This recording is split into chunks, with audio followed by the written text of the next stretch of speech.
It's a power trip, like that dude said. That's what it is. It's total power trip.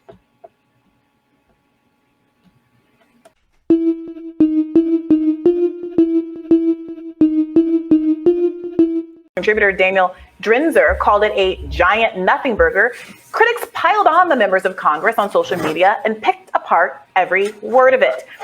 And so the courageous progressive lions at the CPC stuck to their guns and LOL, just kidding. Caucus leader Pramila Jayapal offered a correction before ultimately retracting the letter the next day. It was a pathetic move that led Tulsi Gabbard to say this completely, unimpeachably true statement on Tucker Carlson last week. These so-called progressives did a very simple thing that apparently can appear to be brave in Washington these days. In that letter to President Biden, they just told the truth about how this ongoing proxy war with Russia is increasing in cost and consequences, both on the Ukrainian people, but also the American people here at home, and how it's negatively impacting gas prices, increasing inflation, and so on.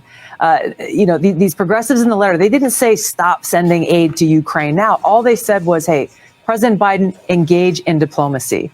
And the response they got, of course, from the warmongers who control the Democrat Party in Washington was to immediately be smashed to pieces, so much so that these Democrat members of Congress cowered in the corner with fear and now have gone so far out of their way, apologizing profusely for having the audacity to call for diplomacy in this war that's putting us all at risk.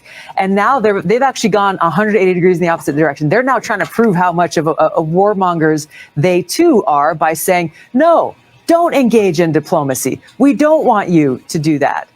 This is exactly, Tucker, one of the main reasons I left the Democrat Party. They are completely controlled by these warmongers in Washington. They don't really care about the Ukrainian people. Otherwise, they would have engaged in diplomacy many, many months ago. Now, I certainly disagree with Tulsi on plenty of things, but in that clip, I saw no lie. And because I respect Joe Sorensen and am confident enough in my views and my intellect to engage with people who disagree with me, I invited him onto my podcast to discuss it with me. Here's how he responded to the Tulsi clip when I played it for him. If you really believed, like I do and have been arguing for weeks, that Democrats are setting Tulsi up to make that exact argument, I can't be mad at Tulsi. Tulsi didn't say a single untrue thing there. Are you kidding me? It's one lie after the other. What are you talking Name a lie. Warmongers. Warmongers. The Democratic Party is controlled by warmongers? We're leftists. We obviously know and believe that the Democratic Party is controlled by warmongers. The deep state knows no D or our party affiliation. Wait, this is like not even a controversial statement. She even lies about the name of the party. The whole point of why we loved Bernie Sanders. Because of the Democrat. He had an issue with her calling the Democrat Party like that was the real central concern here on the hearts and minds of Americans. Now, look, the interview was tough but cordial. We ended very warmly and on good terms. However, the next day on Twitter, Joe decided that he wasn't a fan of how people responded to his own words. And he accused me of, quote, weaponizing clips of him talking in our interview to, quote, attack him. He even threatened to abandon Twitter, opining that, quote, Musk's control will make it even worse. Moreover, he said that I, quote, encourage supporters to post hundreds of insults and smears without correction. Now, I sincerely regret that he feels that way. I really did enjoy talking to Joe both times he came on my podcast. But here's the hard truth. Those insults and smears weren't encouraged by me. They were totally organic. People just hated his take. And here's why. Joe engaged in uncritical support for Pramila Jayapal, whom he described as a, quote, great progressive leader, even though she bungled the $15 minimum wage, the Nina Turner endorsement, and the Build Back Better bifurcation. He described Zelensky as, quote, one of the greatest leaders we've seen in a long time, and many of his comments came off as canned and almost jingoistic. He accepted the CPC's narrative that the letter was a staff mistake, and even though Representative Ro Khanna has publicly rejected that claim and stood by the letter, and even though blaming subordinates reflects incredibly poorly on leadership, he kept doing so. But most importantly, Joe struggled to answer one fundamental question.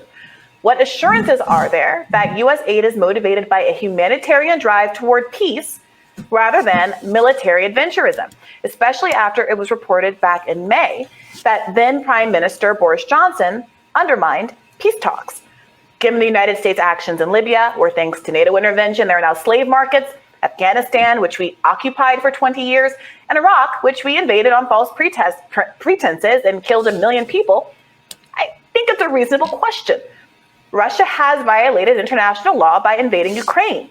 But given America's past behavior, what assurances can experts like Joe give us that the U.S.'s role here isn't pretextual? That was my only question. And I think it's a particularly necessary question, given that America regularly ignores humanitarian causes like the genocide in Rwanda or Bosnia. And since our own president and State Department officials keep saying that their goal is to weaken Russia, a goal that is not quite the same as protecting Ukrainian people or its borders. Here's how I put it to Joe. They're stealing Ukrainian children. 500 just yesterday were shipped to Russia. And this is why we should be supporting them. We cannot allow this kind of evil to go unchecked, just on a basic moral reason. I mean, don't you agree with that? I'm sorry, I don't. And here's why. Why? There are gangs that have overtaken Haiti. There is a cholera pandemic that was started by the UN. UN members raped Haitians. A third of Pakistan was underwater. Should we go, due to the climate crisis, should we go and invade China because Uyghurs are in concentration camps? Tell me, articulate. And this is the question that I asked Matt Duss when this war first started. Until you can articulate to me what the rationale is behind where America intervenes and where it doesn't, and give me some kind of moral accounting that makes me believe that it's actually about moral commitments and realizing how much of our money and our resources in the richest country in the world can go to saving lives and increasing the quality of life for the most people, as opposed to a strategic military intervention for territory, resources, and political control. If you can articulate to me why this is truly the most deserving humanitarian case on the planet, as opposed to a continuation of these Cold War policies, we want our economic system, our oppressive, by the way, economic system to maintain global dominance, then I can start to entertain a conversation about what our intervention should be, how long, and how much. Now, you can watch a free 30-minute clip of that interview over at the Bad Faith YouTube channel or subscribe on Patreon to watch the whole thing. But for now, you'll have to trust me when I say he never offered a satisfactory explanation, at least not in my view. As you heard, he attempted to use abuses against children, an emotional ploy so common and trite that it's literally a meme, to shame me into dropping my legitimate concerns. And although many blue checks are at this very moment accusing me of rolling my eyes at genocide, I was in fact rolling my eyes at Joe using such a cliched argument to avoid the fundamental question. Why save these women, these children, but not these ones? Now, it's worth noting that some fact checkers have disputed Joe's account of kidnapped Ukrainian children, but even if we accept it on its face, as I did in the interview, and as much as my heart aches for human suffering everywhere, a humanitarian crisis in Ukraine does not get to the question of why and to what extent America should play the world's policeman. And if it does adopt the role as global cop, why are we only choosing to police certain neighborhoods? 2.2. Oh my gosh. She blew that out of the park. Talk about very well articulated. OMG. Like, who could have said it better? I haven't heard that articulated that well ever before. So this has kind of got the tweet on fire a bit, because that guy that she interviewed, he's pissed, and he was tweeting, and it was a lot of tweeting about that. Let me read a couple of this guy tweet. He says, wow, the NAFO folks sure came out in droves over this. I can't imagine how much of this Briahna Joy Gray must be dealing with. What an incredible, sad indictment on our discourse that these straw man attacks are all people have.